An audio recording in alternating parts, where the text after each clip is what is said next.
ఢిల్లీలో BJP గెలుపుపై పుట్టపర్తితో party నేతలు సంబరాలు చేసుకున్నారు. కేక్ కట్ చేసి బాణాసంచా కాల్చారు. రాబోయే రోజుల్లో బీజేపీ నాయకత్వం మరింత బలపడుతుందని వారు అన్నారు. దేశంలో మోదీ పాలనలో ఎంతో అభివృద్ధి సాధిస్తుందని పార్టీ నేతలు అన్నారు.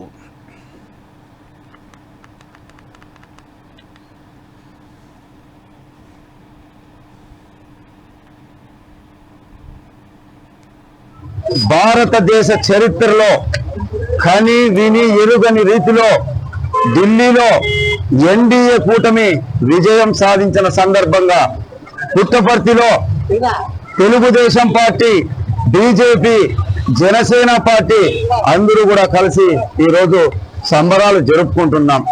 ఎందుకంటే మనం చూసాం, దాదాపు మనకు స్వాతంత్రం వచ్చి 76 సంవత్సరాలైంది.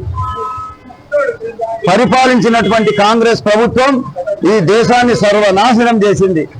మన ప్రియతమ నేత, బడుగు బలహీన వర్గాల ఆశాజ్యోతి శ్రీ ప్రధానమంత్రి నరేంద్ర మోడీ గారు దాదాపు ఇప్పుడు 15 సంవత్సరాలుగా మన దేశాన్ని పరిపాలిస్తున్నాడు. మనం చూస్తున్నాం, ఏ రాష్ట్రానికి పోయినా కూడా ప్రతి ఒక్కరికి సామాన్యమైన కూడా న్యాయం జరుగుతుంది. భారతదేశ చరిత్రలో కానీ